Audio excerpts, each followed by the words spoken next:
The gang boss held a gathering for his crew. In front of everyone, he pulled out a baseball bat. Though his men didn't know what he was planning, they still smiled and played along.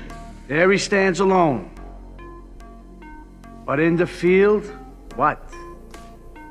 Part of a team. Capone smiled as he talked about how baseball is a team sport. Then he walked toward one of his men. His expression suddenly turned vicious, and he swung the bat with force. The cheerful gathering instantly went silent. No one understood why Capone did it. Only Capone knew the truth. That man was a traitor. He had leaked information to the police about Capone's smuggling operation. Although Capone received the tip in time, swapped the contraband with umbrellas, and embarrassed the police officer in front of reporters, he still couldn't suppress his anger. That's why he attacked the man at the party. Meanwhile, the officer investigating Capone finally understood why their operation had failed, thanks to a reminder from his colleague Malone. I think Capone knew about your raid the other night.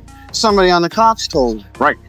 Welcome to Chicago. To take Capone down for good, Ness and Malone went to the police academy and recruited a student with top marksmanship into their team. Even the accountant who had just walked in to report something was handed a gun. No one at the station believed in this odd team, but Ness ignored the mockery from his coworkers and followed Malone to a warehouse. Most cops knew that the warehouse held a large stash of contraband, but because of Capone's influence, no one dared to shut it down. They used this chance to declare war on Capone. That very night Capone heard the news. He sent a hitman to threaten Ness, but Ness wasn't afraid. He sent his family out of the city and continued fighting against Capone. Soon after, Ness received word that a shipment of contraband was coming in from the border. He alerted the nearby officers in advance, and together they intercepted the shipment. They also captured one of Capone's men. Although Ness couldn't find evidence of smuggling, he discovered tax evasion in Capone's records. If the captured man was willing to testify in court, Capone would be looking at least 10 years in prison.